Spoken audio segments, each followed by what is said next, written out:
नमस्कार, महाराष्ट्र लाईव्ह मध्ये आपलं स्वागत। मी रेश्मा फडतरे।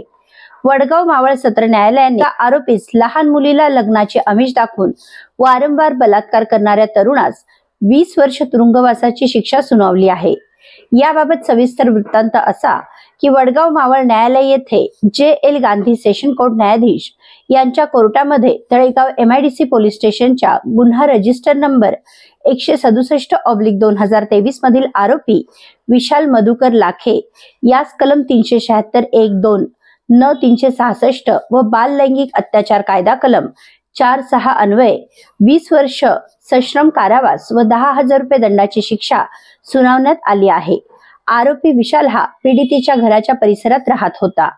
त्याने ओळखीचा फायदा घेऊन जवळीक साधत तिच्या अज्ञानपणाचा फायदा घेतला व तिला फूस लावून लग्न करण्याचे आमिष दाखवून तिच्यावर वारंवार बलात्कार करत तिला गर्भवती केले असता सदर प्रकार उघडकीस आल्यानंतर त्या नराधमाला अटक करून पुढील कारवाई चालू झाली। सरकारतर्फे सदर खटल्याचे कामकाज विशेष सरकारी अभियोक्ता म्हणून स्मिता मुकुंद चौगुले यांनी पाहिले। विशेष सरकारी अभियोक्ता सीमा चौगुले यांनी न्यायालयात फिर्यादी पीडित मुलगी व इतर 8 साक्षीदार यांची साक्ष घेऊन योग्य पुरावे सादर करून खटला साबित करण्यासाठी प्रभावीपणे युक्तिवाद केला।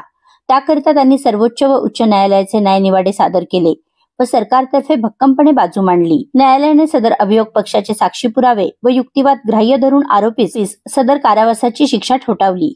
पोलीस उपायुक्त परिमंडळ 2 विशाल गायकवाड, सहाय्यक पोलीस आयुक्त देहुरोड सुनील कुराडे, तळेगाव MIDC पोलीस स्टेशनचे वरिष्ठ पोलीस निरीक्षक रणजित जाधव, तत्कालीन तपासी अधिकारी पोलीस उपनिरीक्षक KR वालकोळी यांच्या मार्गदर्शनानुसार कोर्ट पैरवी म्हणून कोर्ट अंमलदार महिला पोलीस अंमलदार आरती अर्जुन जाधव यांनी सदर खटल्यामध्ये वडगाव मावळ न्यायालयामध्ये पाठपुरावा केला होता।